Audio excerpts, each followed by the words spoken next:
الحمد لله الذي خلق الموت والحياة ليبلوكم أيكم أحسن عملا نحمده ونستعينه ونستغفره ونعوذ بالله من شرور أنفسنا ومن سيئات أعمالنا من يهدي الله فهو المهتد ومن يضلل فلا هادي له وأشهد أن لا إله إلا الله وحده لا شريك له وأشهد أن محمدا عبده ورسوله يا أيها الذين آمنوا اتقوا الله حق تقاته ولا تموتن إلا وأنتم مسلمون يا أيها الناس اتقوا ربكم الذي خلقكم من نفس واحدة وخلق منها زوجها وبث منهما رجالا كثيرا ونساء واتقوا الله الذي تساءلون به والأرحام إن الله كان عليكم رقيبا يا أيها الذين آمنوا اتقوا الله وقولوا قولا سديدا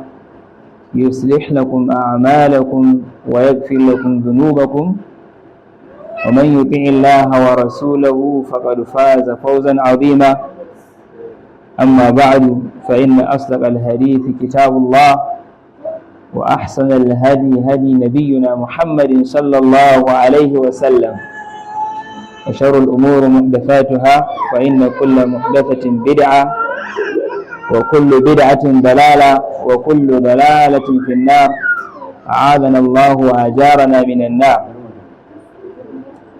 آمنت بالله وكفرت بالجبت والطاغوت واستمسكت بالعروة الوثقى لا انفصام لها والله سميع عليم رب اشرح لي صدري ويسر لي أمري واحلل عقدة من لساني يفقهوا قولي اللهم علمنا ما ينفعنا وانفعنا بما علمتنا اللهم أرنا الحق حقا وارزقنا اتباعه وأرنا الباطل باطلا وارزقنا اجتنابه ثم أما بعد السلام عليكم ورحمة الله وبركاته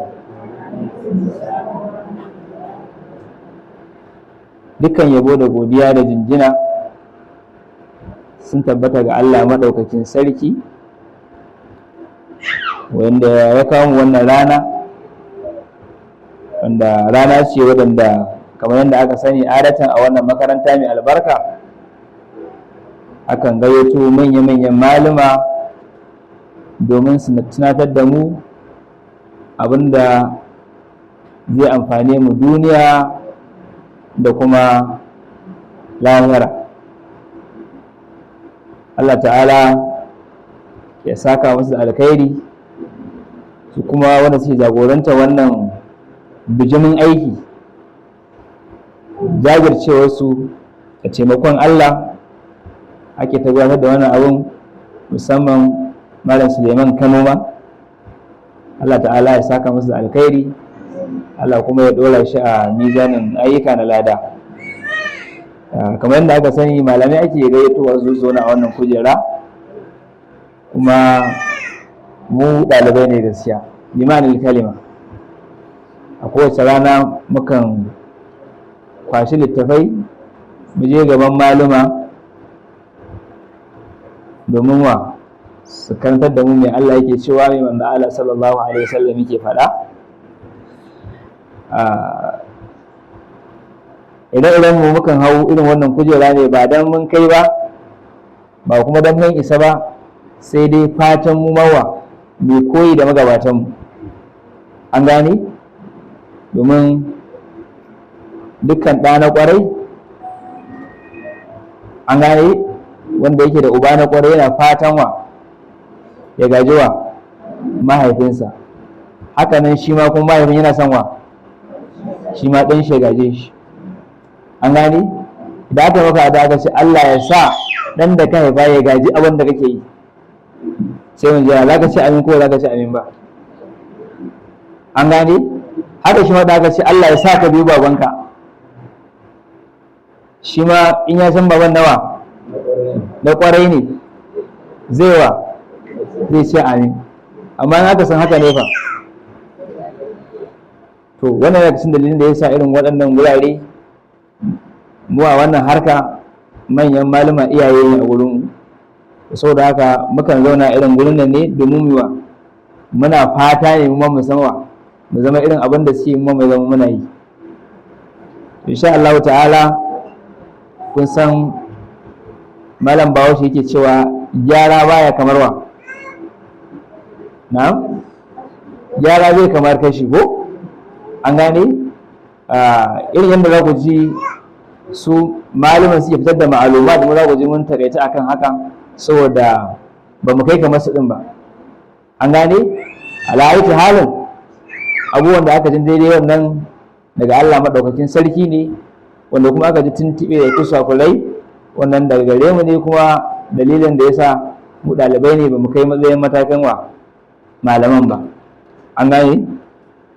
Kamar yadda aka ji cewa malam Suleiman ya gabatar, a mawdu'ul muhadara mu shine fawaidu dhikril maut wa qasarul amalu wa karahiyatu tamannil maut li sababin. An gane me ma'ana wannan? Shine fa'idodin da ake samu a yayin da mutum yake yawan tunanawa mutuwa da kuma ragewa burace-burace, an gane, da kuma karhancin mutum ya dinga fatan mutuwa saboda wani dalili ko wani abu da ya same shi ya dinga fatan ina ma da ashe mutu, an gane. Saboda haka waɗannan nukubatun nan guda uku insha Allah ta'ala akan ta ne zamu tunatar da juna Allah ta'ala abinda zamu karanta ya amfani da mu baki daya, kuskure kuma muna roƙon Allah ta'ala ya gafarta mana ya shafe azkatan mu baki daya insha Allah ta'ala. Kai tsaye ba tare da bata lokaci ba za mu fara da izinin Allah ta'ala. Mun fara wannan maudu'i da bismillahir rahmanir rahim, farawa da godiya da sunan Allah mai rahama mai jin kai. Na zaɓi wannan rubutu mai fara da bismillah ne kafin kasantuwar malumin a duk lokacin da su rubuce-rubuce sukan fara da bismillah a ɗayan dalilai guda uku. Dalilai uku ne ke sa malumin suke farawa rubutunsu da bismillah. Abu na farko shine koyi da alƙur'ani mai girma, koyi da Allah maɗaukakin sarki, ta yanda a dukkan surori da ke cikin alƙur'ani mai girma an ka duba za ka samu kowace an fara ta da bismillahir rahmanir rahim, sai dai sura ɗaya rak. wanda sura ce wannan? Suratul Tauba, an gane. Shi ma wannan dalilai da ƙawaid na larabci malamai sun yi bayan dalilin da yasa me yasa Allah ta'ala a wannan sura bai fara da bismillah ba. Wannan yake sawa malamai za su yi rubutu sukan fara da bismillah. Dalili na biyu shine koyi da annabi tsira da aminci Allah su tabbata a gare shi, a yanda duk wata wasiƙa da zai aika zuwa ga sarakunan duniya domin ya kira su zuwa ga addinin Allah madaukakin sarki, yakan fara da bismillah. Wanda ya gama sa malamai su masu fara rubutunsu da bismillah domin koyi da annabi tsira da aminci Allah su tabbata a gare shi. Sai dalili na uku wanda kuma bai inganta ba, an gane, shine akwai hadisin annabi tsira da aminci Allah su tabbata a gare shi wanda ya zo da nau'o'i daban-daban, wanda yake cewa kullu amrin zibalin alladhi la yubda'u bi bismillah fa huwa la barakata fihi. Dukkan wani al'amari da aka fara shi da babu bismillah, wannan aikin baya da albarka. A wata rawaya kullu amrin zibalin alladhi la yubda'u bi bismillah fa huwa al-abtar. Duk wani aiki da aka fara shi da babu ba fara da bismillah ba, to wannan aikin mai yankayyen bayani. Malamai suka ce bi jami'i turqihi, wannan hadisin bai inganta daga annabi sai da aminci Allah su tabbata a gare shi ba. Sai yasa duka malamin da ya rubuta littafi ko wani rubutu ya fara da bismillah domin koyi da Allah madaukakin sarki ya dace. Wanda kuma ya fara domin koyi da annabi tsira da amincin Allah su tabbata a gare shi akan rubuce-rubucensa, shi ma ya dace. Wanda kuma ya fara da rubutunsa da bismillah domin saboda wannan hadisi, to yanzu wannan bai inganta ba. Allah ta'ala da tuddum. Alhamdulillahi alladhi qala kullu nafsin dha'iqatul maut. Godiya ta tabbata da Allah madaukakin sarki wanda yake cewa dukkan rai za ta dandani mutuwa. Nahmaduhu wa nasta'inuhu. Muna muna nahmaduhu muna gode masa, wa nasta'inuhu kuma muna neman wa taimakonsa, wa nastaghfiruhu kuma muna neman gafararsa, wa na'udhu billahi min shururi anfusina kuma muna neman Allah ta'ala ya tsare mu daga sharrin kawunan mu, wa min sayyi'ati a'malina da kuma munanan ayyukan mu. An gane? Wa ashhadu an la ilaha illallah, ina shaidawa babu abin bautawa da gaskiya sai Allah, wa ashhadu anna muhammadan abduhu wa rasuluhu, kuma na shaida annabi Muhammadu bawan Allah ne kuma manzon Allah ne, tsira da aminci Allah su tabbata a gare shi. Amma ba'du, bayan haka, fa inna Allah khalaqana, lallai Allah madaukakin sarki musan wannan shine yawa, ya halice mu, wa sabbatna bil maut, kuma ya tabbatar da cewa lallai fa za mu mutu, sababin ko muna so ko ba ma so, lallai tabbas za mu wa fi qaulihi, a cikin fadarsa kullu nafsin dha'iqatul maut, lalle kowace rai za ta ba dan mutuwa, summa ilaina turja'un, Allah ta'ala ta sa'an nan kuma gare mu za a mayar da ku. An gane wannan? Cewa udhakkirukum, to ina tunatar da mu ko ina tunatar da ku, wa nafsi, da ni kaina, fawaidu dhikrul maut, fa'idodin da ake samu a gurin wa tuna mutuwa, wa qasrul amalu da kuma takaitawa burace-burace, wa karahiyyat tamannil mauta da kuma wato karhancin mutum yawa dinga fatan mutuwa li sababin, saboda wa wani dalili. Tata nukbatu tali, a ƙarƙashin wato point masu zuwa, a nukbatul awwal, nukba na farko da zamu magana a cikin wannan maudu'i shine ta'riful maut, menene mutuwa. Abu na biyu, nukba na biyu da zamu magana a ciki shine dalilul maut fil Qur'an, dalilai da suka zo da suke bayani akan mutuwa a cikin alqur'ani mai girma. An-nukbatu thalitha, nukba ta uku, dalilul maut fil ahadith rasulillahi sallallahu alaihi wasallam, dalilan mutuwa da suka yi wato hadisan annabi tsayar min Allah sabata a gare shi da suka yi bayani dangane da mutuwa. Sai abu na nukba na hudu da mai magana akai shine adadu kalimatul maut fil Qur'an, adadin so nawa Allah ta'ala ya ambaci mutuwa a cikin alqur'ani mai girma. An gane wannan? Sai nukba na biyar, hukmu dhikrul maut, menene hukuncin mutum ya danga tuna mutuwa, shin dole ne sai ka danga tuna koko dai kawai a haƙwar ba dole bane, in ka ga dama ka tuna ne, in ga dama kai ka bata. An gane? Insha Allah ta'ala shi ma za mu tattauna wannan a cikin wannan maudu'i. Nukba na shida, fawaidu dhikrul maut, to wani fa'ida ake samu a lokacin da mutum yake tuna mutuwa.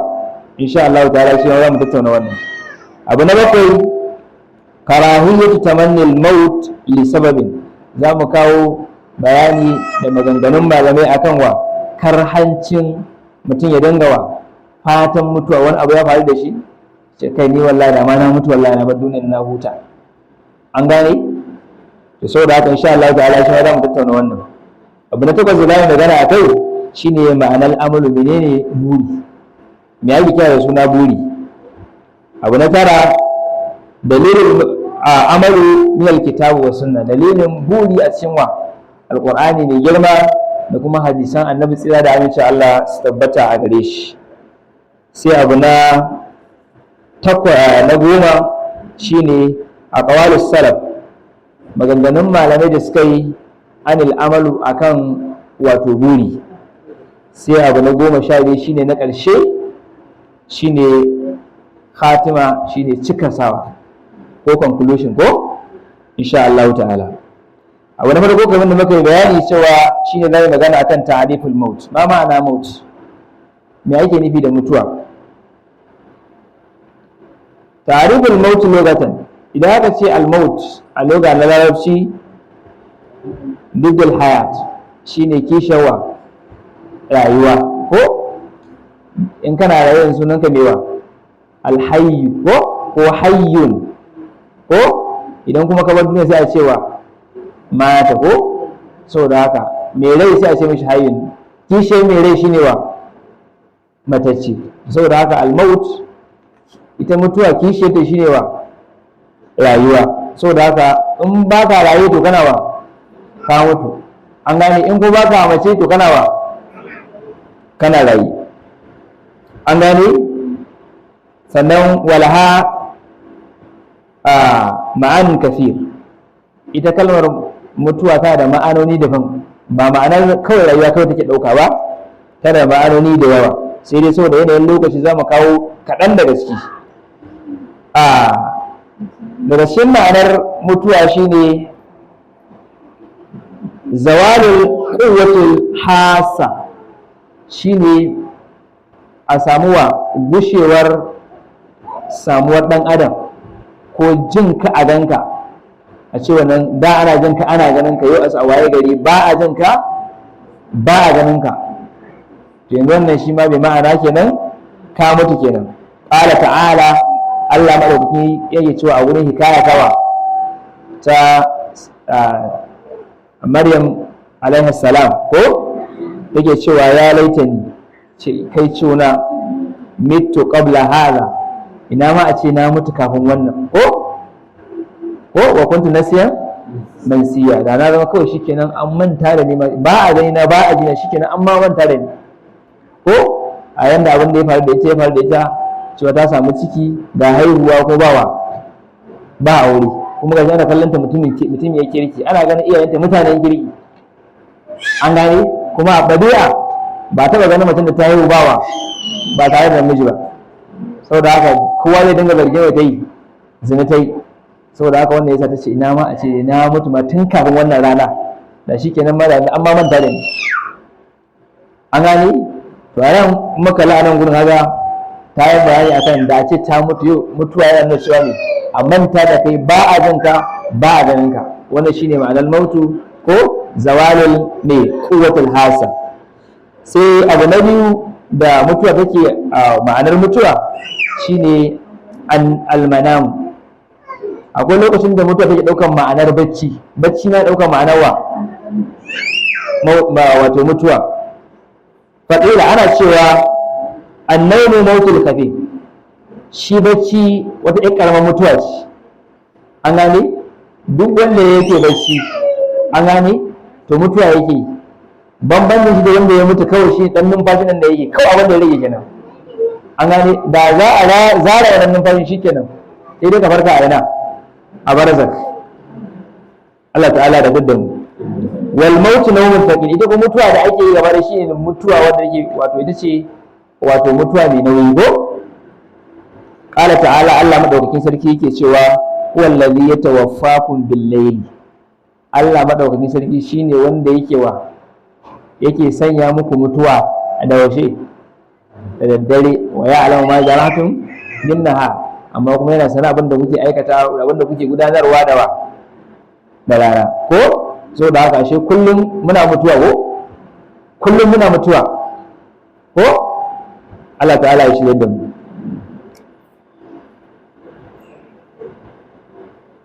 Al-maut shar'an, ma'anar mutuwa a shari'a, qala Imam al-Ghazali yake cewa rahimahullahu ta'ala, Allah masa rahama, mufaraqatuha li jasadin, shine a samu rai ya rabu da jiki, an gane, wato inqiba'u tasarrufuha, shine wato a samu yankewar kai komo ko juyarwa, samun daman juyar da rai anil jasadi daga jiki, bi kurulil jasadi, ta yanda shi wannan jikin zai fita an ba'atiha daga da'arwa ita wannan ran, to shikenan daga lokacin da aka samu jikin ya koma ya shiru, a juya kana a juya kana ba abin da zaka iya, to shikenan an riga kuma an tafi. Allah ya bada sa'a tafiya ko Allah ka sa mu cika da kyau da imani. Dalilin maut fil Qur'an, dalilai da suka yi bayanin mutuwa a cikin Alƙur'ani suna nan da yawa kasa. Abu na farko, Allah madaukaki yake cewa kullu nafsin dha'iqatul maut, lalle kowace rai za ta ɗanɗana mutuwa. Summa ilaina turja'un, sa'annan kuma zuwa gare mu za kuwa koma, inji Allah madaukakin sarki.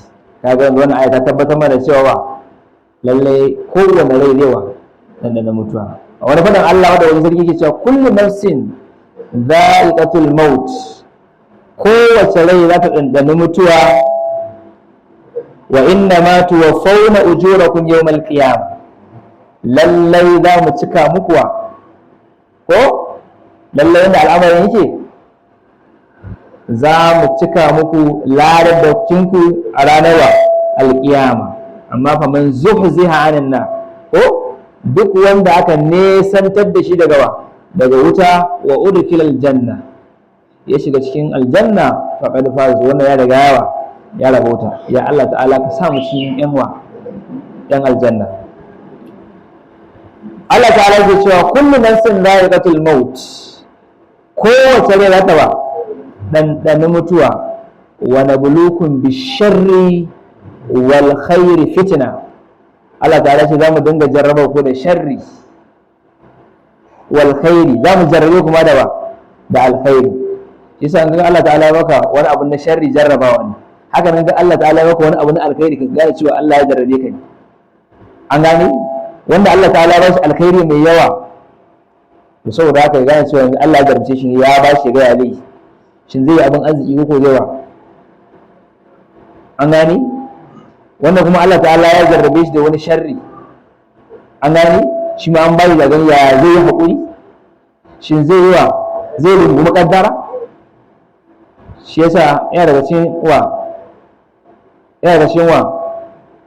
a cikin shika-shikan imani ko shine wa tu'mina bil qadari khairihi wa sharrihi, kai imani da ta kaddara ta alkhairi ko ta sharri. An gane saboda haka Allah ta'ala ke cewa za mu dinga jarraba ku da alkhairi da sharri duka ya zama wato fitina ne a gare ku. An gane sannan kuma summa ilayna turja'un, kuma bayan haka nan gare mu kuma za ku dawo. An gane wannan. Bayan nan dai Allah madaukakin sarki ke cewa wa ma tadri nafsun ma za taksibu gada, rai da san wa ma tadri nafsun, rai da san ma za taksibu gada, me za a aikata mata ba ko me za ta aikata wa gobe. Wa ma tadri bi ayyi ardin tamut, ba ta san a wannan ƙasa za ta mutu ba, ko ba ta san a ina za ta mutu ba. Allah kadai shi ke gane inda ran mutum yake zai tafi. Akwai wani asari da ake ruwaitowa a zamanin Annabi Suleiman. Wani mutum yana zaune a gurin Annabi Suleiman, sai ga mala'ikan mutuwa ya zo wurin Annabi Suleiman, sai kawai yana ta kallon shi, shi ko bai san mala'ikan mutuwa bane, yana ta kallon shi shi da tunda shi bai san mala'ikan mutuwa bane. Sai da suka gama maganganun da ya sai da Annabi Suleiman ya tafi, sai shi mutum yake tambaya Annabi Suleiman, wannan mutumin wani irin mutum ne haka, na ga yana ta kallo na ne. Sai Annabi Suleiman yake ce mishi, wannan da kake kallon shi ai mala'ikan mutuwa ne. Ce a to akwai matsala, tun da na ga ta kallo ya nan ko lalle da alamun so yake zai daukewa ya dauki raina. Sai yake roƙon Annabi Suleiman, to tunda shi Allah ya hore mishi iska da aljanu, to da Allah so suna ƙarshen duniya ne da Annabi Suleiman, ko na ƙarshen duniya ne na gabashin duniya ne ana Annabi Suleiman ya rayu. To da Allah ya samu wato aljanu ko iska, tunda su ne masu dandana kintayar da su tafiya mai nisa, Allah a ɗauke shi a kai shi ƙarshen duniya na yamma, ta yadda in mayar rawa da gan shi ba. An gane wannan wato shi ne mai shawa ya manta. Allah ta'ala ya ce aina ma takunu idrukumul maut walau kuntum fi burujin mushayyad, ai duk inda kuke mutuwa na zai da riske ku. Ashe abin da ke faruwa, ashe shi kallon da ya mutuwar nan yake mishi, shi Allah ya yi bishara kan cewa an kusa saura iris a ɗauki ran shi a ƙarshen duniya na yamma. Shi kuma da ya zo gan shi a ƙarshen duniya na gabas, kuma ya ga wannan mutum ne ba aljanna ba, yaushe zai kai kanshi ƙarshen duniya na yamma. Shi abin yake ba shi mamaki, kuma ga Allah ta canza ɗauko ran shi. sai shi kallon da yake miki na mamaki yayin da abin da yi, amma yanzu ya san Allah ne ya ce zai ya san abin da yi, kun ga ashe ya yi yawa, ashe kokarin da yake so amma wani a kasu din nan ashe a wani a kasu zuwa gawa zuwa ga ajalin shi. Shi yasa duk inda kake, inda Allah ta'ala ya kaddara mutuwarka da kanka zaka tashi, ana a'a kai kana kokari kawa sai ka tafi. An gane wannan? To saboda haka wannan dalili kenan na alqur'ani mai girma da Allah ta'ala ya yi bayani akan mutuwa. Gaba ta uku, kalimatul maut fil qur'an.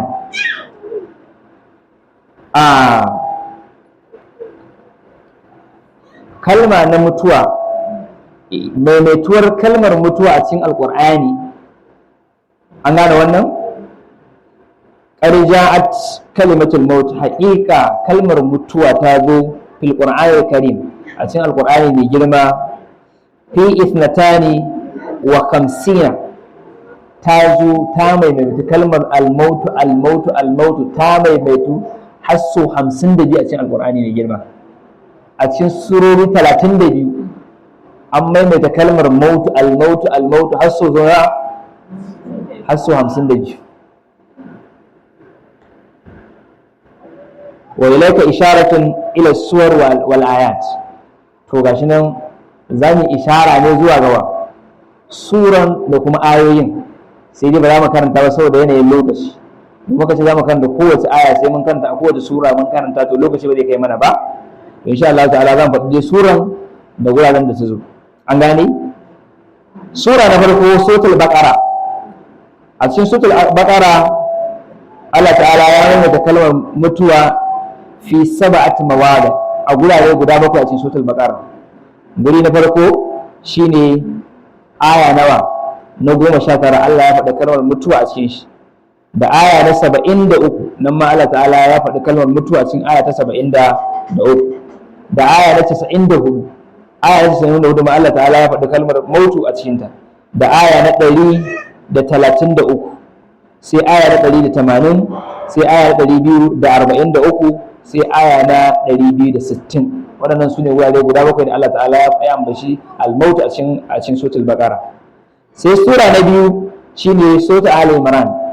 A cikin suratul ali imran Allah ta'ala ya ambaci kalmar al-maut fi 4 mawadi a gurare guda 4. Akwai a aya ta 49 da aya ta 143 da aya ta 168 da aya ta 183. Sura ta uku suratul nisa.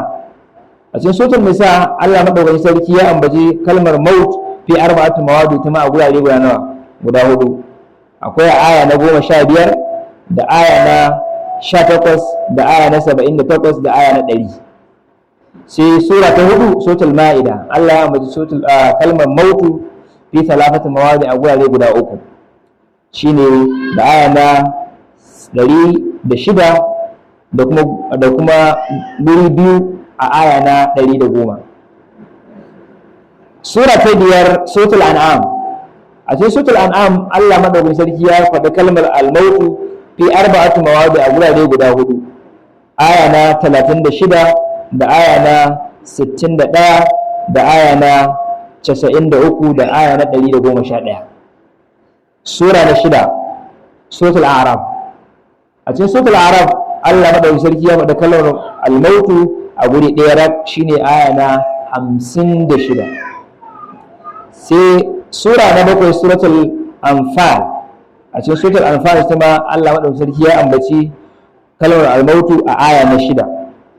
Sai sura ta 8 suratul hud. A cikin suratul hud Allah madaukakin sarki ya ambaci kalma ta al-mautu shi ma a aya na 7. Sai sura na 9 suratul ra'd. Nan ma Allah madaukakin sarki ya faɗi kalmar al-maut a aya na 31. Sai sura na 10 suratul ibrahim. A cikin suratul ibrahim Allah madaukakin sarki ya ambaci al-mautu a aya na 17. Daga nan sai suratul anbiya a suratul ibrahim ko ita ma Allah madaukakin sarki ya ambaci kalimatu maut aya na wato aya na 17. sai sura ta 11 shi take suratul anbiya. Allah madaukakin sarki ya faɗi kalmar al-mautu a aya na 35. sai sura na 12 shi take suratul hajj, ita ma nan Allah madaukakin sarki ya ambaci wato kalmar maut a aya na 6. sai sura ta 13 dace suratul mu'minun. a suratul mu'minun nan ma Allah madaukakin sarki ya faɗi kalmar al-maut a aya na 99. sai guri na 14 suratul namli, nan ma Allah ta'ala ya ambace ta a aya na 80. sura na 15 suratul ankabut, nan ma Allah madaukakin sarki ya ambaci wato kalmar al-mautu a aya na 57. a sura na 16 take suratul rum, Allah madaukakin sarki ya ambaci wato al-mautu a gurare guda biyu, aya na 50 da kuma aya na 52. sai sura na 17 shine suratul sajada, nan ma Allah ta'ala ya ambace ta a aya na 11. sura na 18 suratul ahzab, nan ma Allah madaukakin sarki ya ambace ta a ayoyi guda biyu, aya na 16 da aya na 19. sura na 19 ita ce suratul saba'i, nan ma Allah ta'ala ya ambace ta a aya na 14. sai sura ta 20 da Allah ya ambaci kalmar al-mautu ita ce suratul yasin, ita ma a aya na 12. sai sura na 21 kalmar maut ta zo a cikin suratul zumar a aya na 42.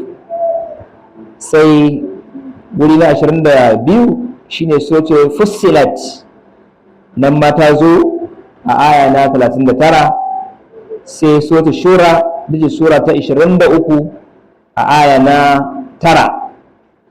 sai sura na 24 kalmar mautu ta zo a cikin sura na ad-dukan, suratul dukan ko a gurare guda biyu, aya na 56 a gurare guda biyu.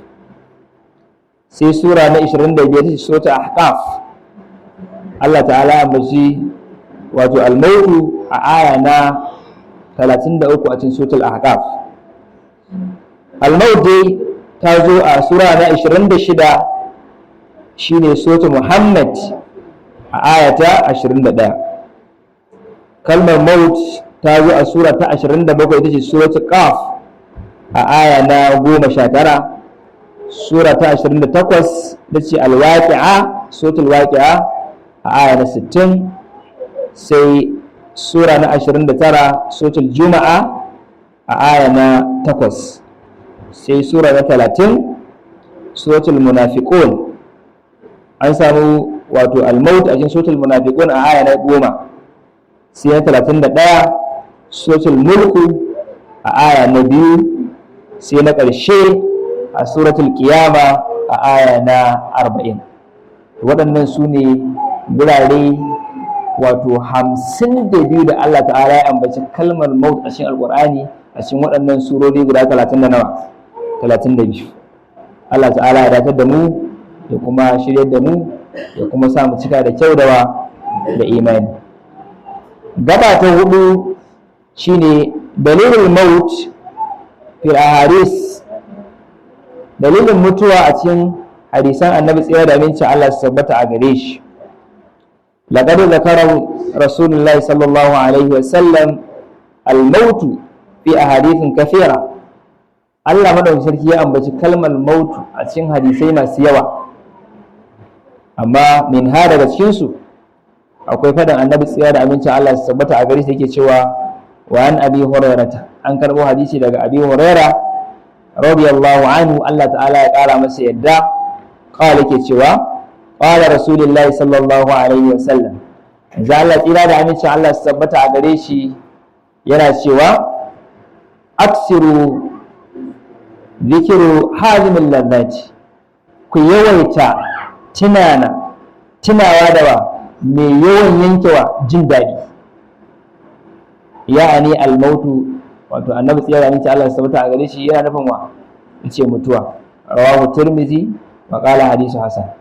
Lalle mun tabbatar mun san cewa lalle mutuwa tana yanke jin daɗi a karan kan shi wanda ya mutu, sannan kuma tana ragewa waɗanda suke tare da shi ma jin daɗi. Wannan dalilin yake sa da aka ce wa da yaro sai ga an tara tawa kuka ko ana kuka, wasu kuka na sunna, wasu kuka na bid'a ko wasu masu kuka ma na kafirci ko da kuma kuka ma nawa, akwai kuka na gaye soɗi, akwai kuma kuka na gaye tama ko a da akwai wasu wanda suke na'ihat a zamanin manzo Allah sallallahu alaihi wasallam, su kawai su ɗan kuka ne aka miki mutuwa sai ki je ki gayyato su kuma su zo su su kawai su miki kuka su tafi. An gane akwai kuka na biki waɗanda idan aka yi miki mutuwa kawai ki tabbata ta taya ki kuka, ita ma aka yi mata mutuwa ko ita ma sai ki je ki kaya ta, saboda haka in ki aka miki mutuwa ta zo ta miki ita ma ta da biki mata ba sai ya zama magana wanda ba nan da ita nan da wakanan ta yau ko dan ta yau na je ne mata kuka, amma ni kin ga ba ta min ba. An gane wannan ana yi wanda kuma kukan ana yi ne dan ana bakin cikin rabuwa da shi wanda ya mutu. Wani lokacin kuma abin da za a samu a wurin shi ne yanzu, da ana samu wani abu a wurin shi yanzu an rasa, to sai ga to kowa da irin kukan da yake yi. An samu wani bawan Allah, wani mutum ya rasu sai ya zo ya dinga kuka, ana bawan Allah ka yi haƙuri ya ƙara ɓallewa da kuka, wani ka yi haƙuri, su kuma duk ƴan uwan dangi ba a san shi ba.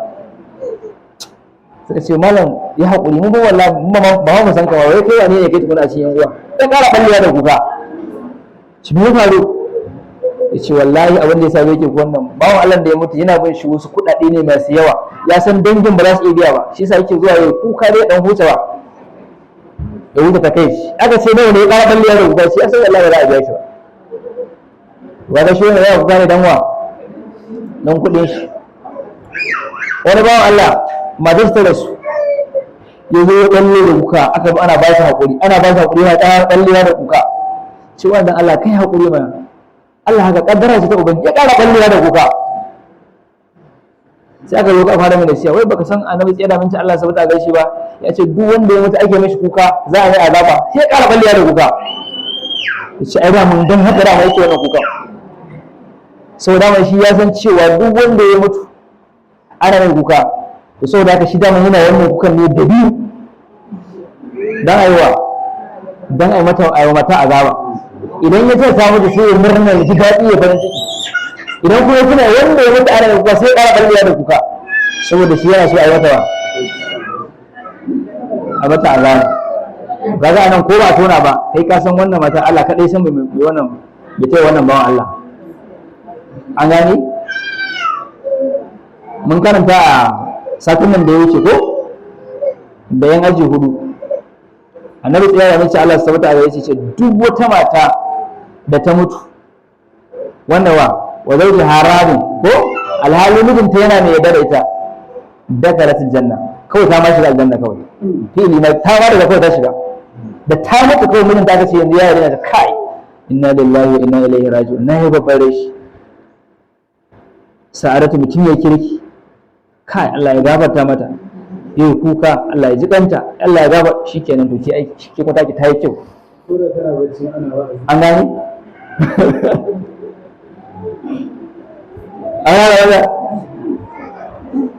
amma idan kika da sumurin yana murna, yana shikenan yau Allah ta'ala ya taimake ni, to ke kuma ranar inna lillahi, sauran ba a faɗa kawai sai abin da zai gani. Allah ya shirya da mu. Sau da haka annabi tsaye da minci Allah sau da gaishe ku ce ku dinga tunana mai yawan yanki jin daɗi ko ita cewa mutuwa.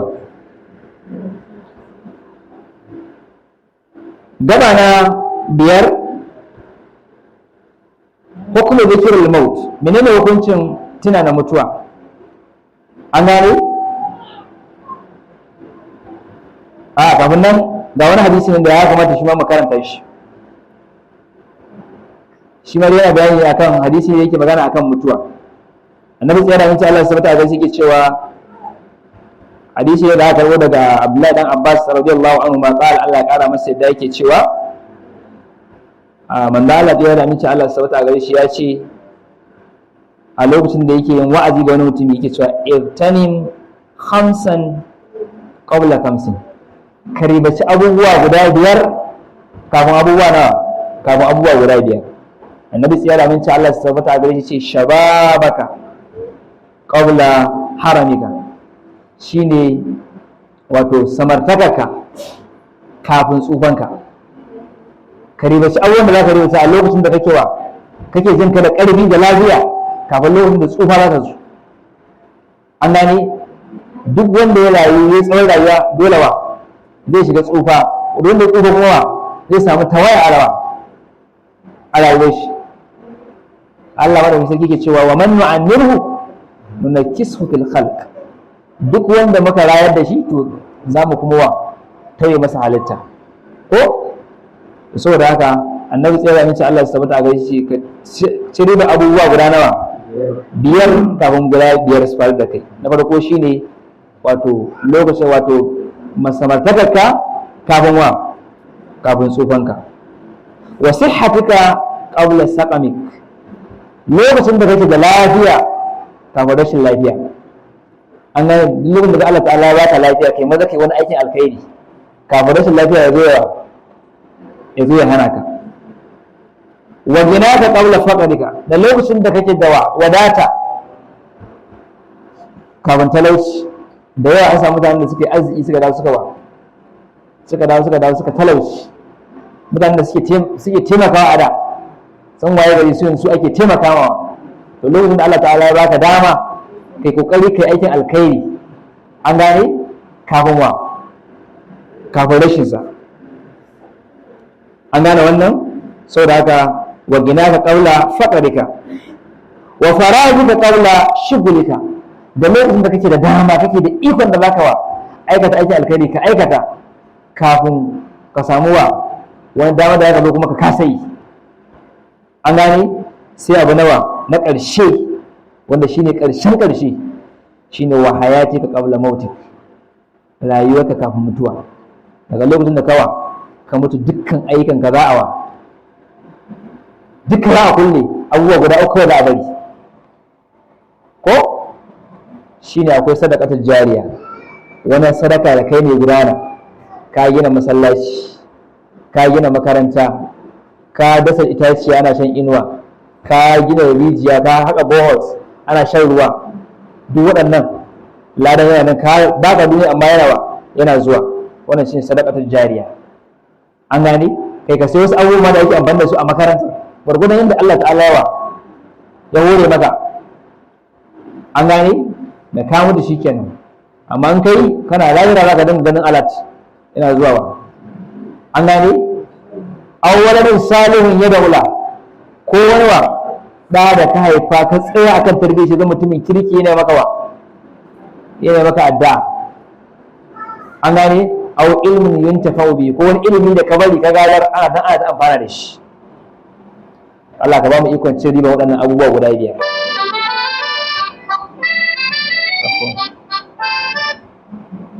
An gane wannan? To menene hukuncin dole ne sai mutum sai ya dinga tana mutuwa ko ya bari abin wanda an baka dama ko ba baka dama ba? An gane, bima da nake nufi, ina da ban dole ne sai ka dinga tana mutuwa ko ba dole bane. Ce bagilul ihsan, an so mutum an ya tazakkar al-maut, idan ga yawan tuna na mutuwa, ya amrun nabi sallallahu alaihi wasallam, saboda wannan umarni na annabi sai da aminci Allah ya tabbata a gare shi da yake cewa aksiru zikiru hazimul lazzat, ku dinga yawan ta. Gashi manzo sallallahu alaihi wasallam umarni yake bada. An gane, sai dai umarnin annabi tsaya da aminci Allah sabata a gaishe yana da hukunce da yawa. Akwai lokacin da yake hukunta wajibi, akwai lokacin da yake hukunta mustahabi, amma dai anan malamai suka ce wannan mustahabi ne. An gane mustahabi ne, in ka yi ka kyauta ka taimaki kanka, an gane in baka kuma kai laifi ba. Sai dai akwai abubuwan da yawa da fa'idodin da zaka samu in kawa idan kana yin tuna da mutuwa, wanda zamu zo mu kanta shine gaba na gaba insha Allah ta'ala. Abu na shida shine fawaidu zikrul maut, fa'idar da ake samu idan kana yawan tuna da mutuwa. An gane inna fawaidu zikrul maut kafiratun, lallai fa'idodin da ake samu a yayin tunda mutuwa suna nan da yawa. Min ha daga cikin su qala imam al-qurtubi yake cewa rahimahullahu ta'ala, Allah ya masa rahama, fi kitabatul tadhkira, a cikin wani tabi da mai kitabatul tadhkira, ce qala al-ulama, malai suna cewa tadhakkurul maut, tuna na mutuwa, yarda'u anil ma'asi, yana hana mutum ya dinga yawa sabon Allah. Yawaita tuna da mutuwa yana hana mutum sabon Allah. Wa yalimul qalbul qasi, yana da tausasa zuciyar wanda yake da mai zuciya ke kasasha. An gane zuciya da ke kashe ba ta tuna Allah. An gane a duk lokacin da kake tuna mutuwa to zai sa wato ranka ya samu taushi wajen tunawa Allah madaukakin sarki. Wa yadhhabu farhu bid dunya, an gane yana kuma tafiye da duk wani farin ciki na duniya. Wa yahulul masa'ib fiha, kuma yana rushe dukan wasu musibu da wasu matsaloli da wasu damuwoyi da suke cikin duniya. In dai kana tunawa mutuwa, an maka wani abu, an ma wani abu da aka bata ma rai, to duka duniya ma guda nawa take, kwanan wa za mu bata, sai ka ji mun kawai daga yawa. An gane ana zaune lafiya, an gane wani abu haɗa ki da wani ki ji cewa kawai wannan gaba ila yawmin kiyama, ko za mu fara gaba har tashin alkiyama. To duka ma duniya ba wanda ke shi sai ki manta da ita. An gane da saboda haka tuna da mutuwa yana son mutum yawa, duk wani damuwoyi na duniya ma yawa ya zo ya manta da su. Shikenan haka an hutawa da hawan jini ko da ciwon sashi, domin ai da abin da ke kai yawan kawo su ko damuwa ne.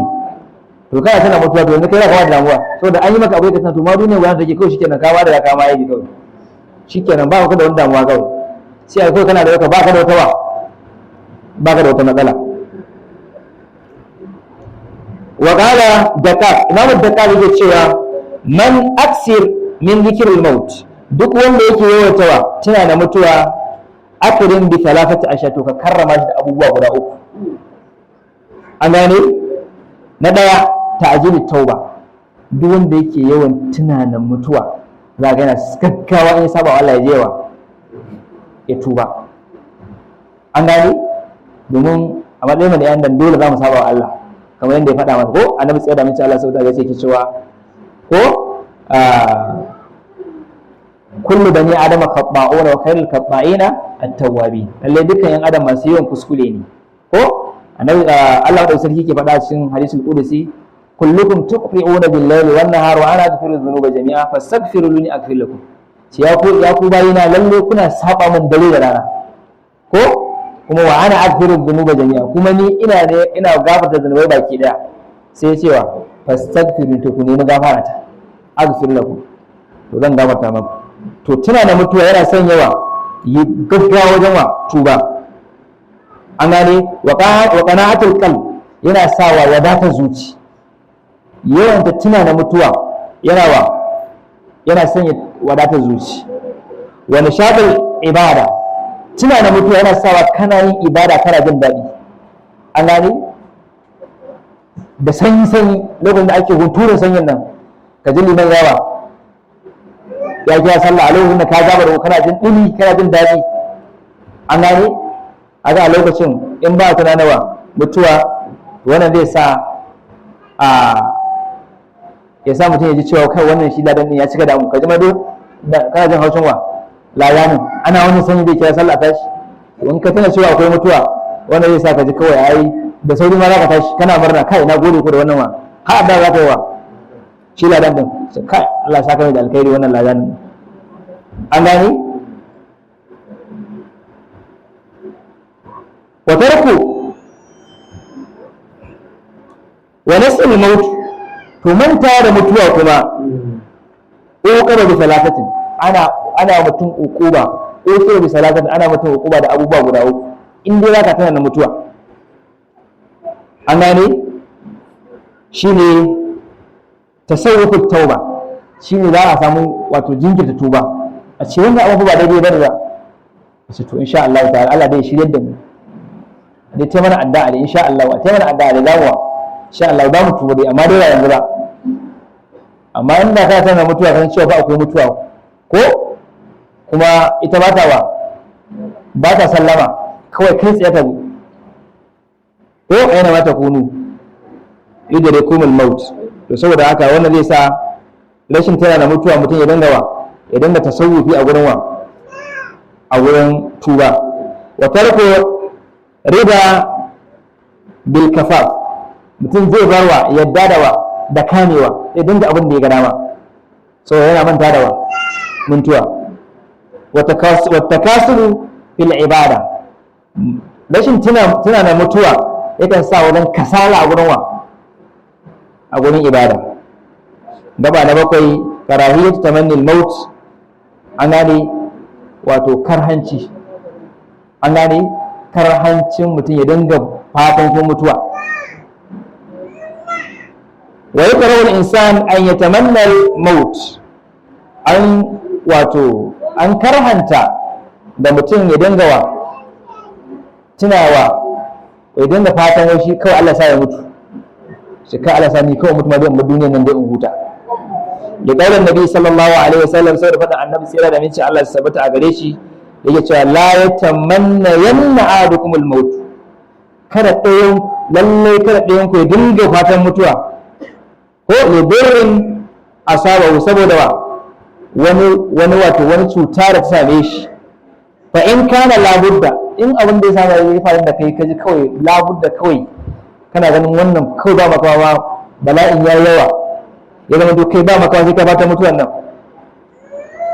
to falwato sai ya ce Allahumma ahini ya Allah ka rayar da ni ma kanatil hayatu khairan li matakar idan rayuwa ne ce mafi alkhairi a gare ni wa tawaffani ya Allah ka karɓi raina idan kanatil wafatu khairan li idan ya zama mutuwa ne ta zama alkhairi an gane duk abin da ya same ka in ka cewa la budda la mahala to kai faɗi wannan Allahumma ahyini ma kanat hayatu khairin ko ya Allah ka rayar da ni idan ka san rayuwa ce mafi alkhairi gare ni wa tawaffani idza kanat alhayatu ay idza kanat alwafatu khairin ya Allah karɓi raina idan ka san cewa mutuwa ne ce mafi alkhairi gare ni an gane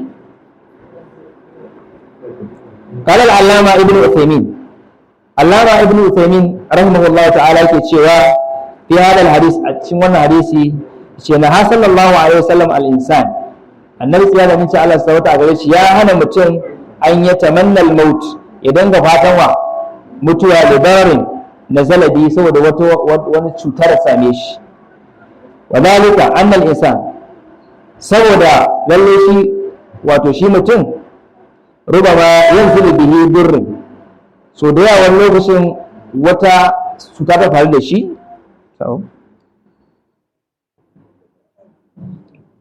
ya ajizu anil tahammuli wanda yake jin ita wannan cutar ya kasa daukar ta wa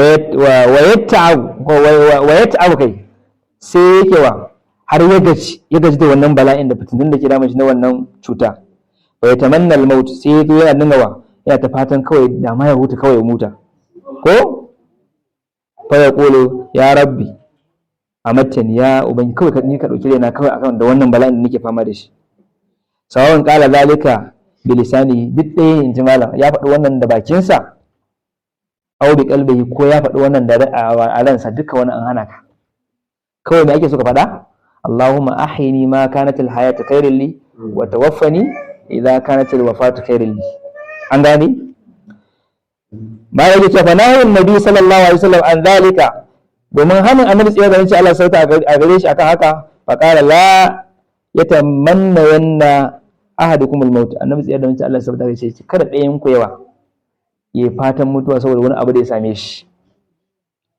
fa qad yakuna hadha khairul law, zai iya yiwa wannan abin da aka jarrabe ka da shi, wannan abu da aka na bala'i na jarrabawa zai iya zama maka alkhairi, an gane.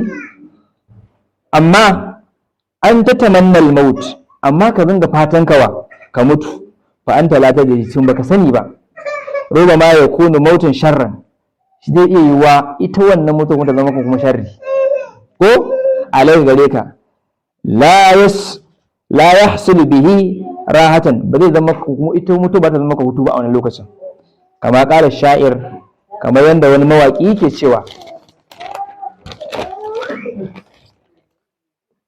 cewa, laisa man mata fassaraha bi mayyitin, ba wai duka wanda ya mutu bane da yake samun hutu da mutuwarsa, an gane. Ka je kai kake fatan mutuwa, to gane cewa laisa man mata fassaraha bi mayyitin, ba wai duk wanda ya mutu bane yake samun hutu da mutuwarsa. innamal mayyitu, lalle shiwa mamaci, mayyitul ahya'i, shine mutuwa rayayye, an gane. Ka mutu, an gane, da ranka, shine baka da'a ga Allah, an gane, baka bin umarnin annabi tsaya da minci Allah sabata a gari, wannan raye ne amma kai wata ce ne, an gane. Allah ta'ala mana jagora. To saboda haka yan uwa musulmi, a ƙarshen wannan, saboda haka lallai baya dacewa, kuma wannan makruhi ne wani abu ya faru da mu na jarrabawa mu dinga jin wato kawai mu fatan mutuwa, an gane. Fakat abinda annabi tsaya da minci Allah tsaya da tabbata a gare shi ke umarta mu da shi, idan mun ji abin ba la mahala, to shine kawai mu faɗi wannan addu'a, Allahumma ahini ma kanat alhayatu khairan li wa tawaffani idza kanat alwafat khairan li. Gaba na 8 shine ma'anar amalu. Menene al'amalu? Buri ko al'amalu lokacin arrajau. Al'amalu a lokacin larabci shine fata, kai fatan wani abu. Wa yastaqdim bi kasrati bi amrin, wato so da yawa akan yi amfani da kalmar wato al'amalu da al'amura da yawa, allati yastab'adu usuli, abinda ana amfani da kalmar amalu shine kai ka fatan abinda nan gaba, nan da shekara 20 insha Allah ta'ala ina sa ran zan yi kaza, shekara 20, an gane. To kaga wannan shi ne buri, an gane. To wannan shi ne buri. Amma wasilahan, ma'anar al'amalu a istilahi shine huwa iktisaru bi umuri dunya an al-akhirah, shine kullum mutum ya dinga fifita al'amuran duniya akan lahira, an gane wannan. Abu na 9, dalilin amalu min al-kitabu was sunna, dalilin buri a cikin alqur'ani mai girma da sunna ta annabi tsiyar aminci Allah su tabbata a gare shi.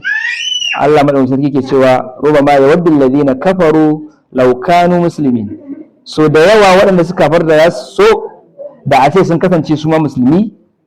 Zarhum, Allah ta'ala ya ce ka bar su, ya'kuluna, sai su shiga ya'kulu ko su je su dinga ci, wayata matta'una, su dan jiwa, wayata matta'u ko su dan ji daɗi, wa yulhihimul amalu, kuma su dinga fatan su dinga burace su, amma a ƙarshe fa sayalamun, amma fa a ƙarshe za su sani, an gane. Wa fil hadis, a hadisin annabi tsaya da min Allah su tabbata a gare shi, an abi sa'id al-khudri radiyallahu anhu qala, annabi tsaya da Allah da madaukakin sarki ke cewa, annan nabiy sallallahu alaihi wasallam, annabi tsaya da min Allah su tabbata a gare shi, garaza udan, ya wato kafa wata yar sanda stick haka baina yadayhi a gabansa haka sai ya kafa ta, an gane misali nan ne gaban sai ya kafawa sanda, an gane wannan. Wa akar ila jambi sai kuma ya kafa wata sanda haka a gefen shi. Wa akar ab'ada minhu sai ya can nesa kuma sai ya kafa wata. Nawa kenan? Ga ɗaya a gaban shi, ga ɗaya a gefen shi, ga ɗaya a can nesan sa. Sai annabi tsira da minci Allah su tabbata a gari sai ya tambaye sahabbai, hal tadruna ma hada, kun san me wani abin da kafa? Qalu Allahu wa rasuluhu a'lam, suka ce Allah da manzansa ne kadai suka sani. Sai suka ce to wannan na gaba, sai manzon sallallahu alaihi cewa hada, wannan na gaban nawa al-insan shine mutum. Wa hada, wannan kuma da yake wa gefe al-ajal shine wa ajalinsa, shi yana nan ga yayi anan a gefen su kuma gawa ga ajalinsa nan, an gane. Urahu, sahabbai suka ce muna kallon yadda manzon sallallahu alaihi wasallam yake mana wannan bayani. Kala sai yake cewa hada, shi kuma wancan da sai da kuke gani al'amalu shine burin rawa, burin dan adam, ga shi anan ga ajalin shi anan, shi kuma ga burin shi a can, an gane. Kai kana nan ka ta burin a wanda za a yi shekara wa 2030 yanzu kuma Allah ta'ala ya radar kawai ila gobe za ka tafi. Yasa mafi yawancin mu duk duk adam da zai mutu zai mutu da buri. Kowa kana nan kana ta burin kana burin mutuwa, kana burin mutuwa, kai kana burin wani abu da ya kai, amma kuma ashe adalin kai nan yana bibiyan ka. Allah ta'ala ya mana jagora. Gaba na 10,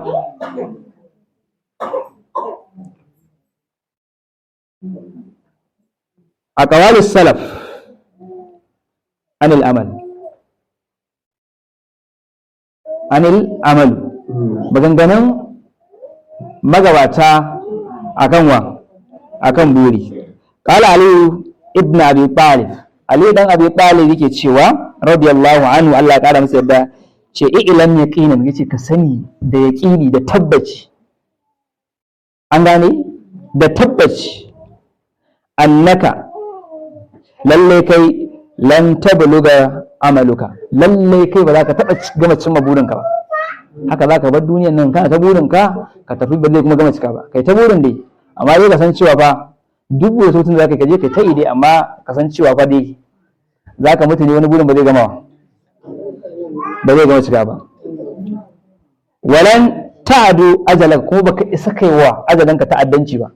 Ce ajalinka ya zo ka ce kai ina wallahi ba zan tafi ba, ko an gane. Annabawa sun tafi.